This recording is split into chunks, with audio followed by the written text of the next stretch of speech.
अस्सलाम वालेकुम वरहमतुल्लाहि वबरकातुहू। एक बहुत ही अहम मसला है, मुत्तफ़क़ुन अलैह है, किसी का इख्तलाफ नहीं।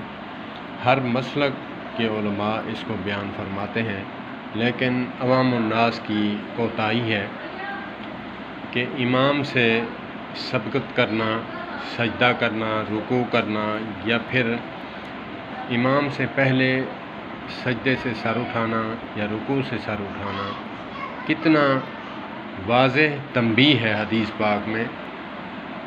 हदीस पाक का मफ़हूम है कि अल्लाह पाक उसका गधे का सर न बना दे जो बंदा इमाम से पहले सजदे में सर रखता है या फिर सजदे से सर उठाता है। तो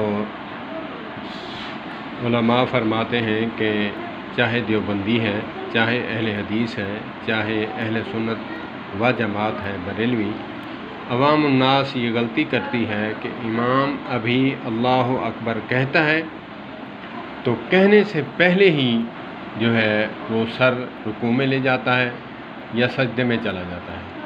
सहाबा किराम रिज़वानुल्लाहि अलैहिम अजमईन फरमाते हैं कि जब नबी मुकर्रम सल्लल्लाहु तबारक व तआला अलैहि वालैहि वसल्लम सजदे में चले जाते, सर मुबारक रखते, हम फिर जाते, और जैसे इमाम जो है अल्लाहु अकबर कहता है, अल्लाहु अकबर ख़त्म करता है तो तब हम उठें, तो फिर सबक़त नहीं होगी, तजावुज़ नहीं होगा।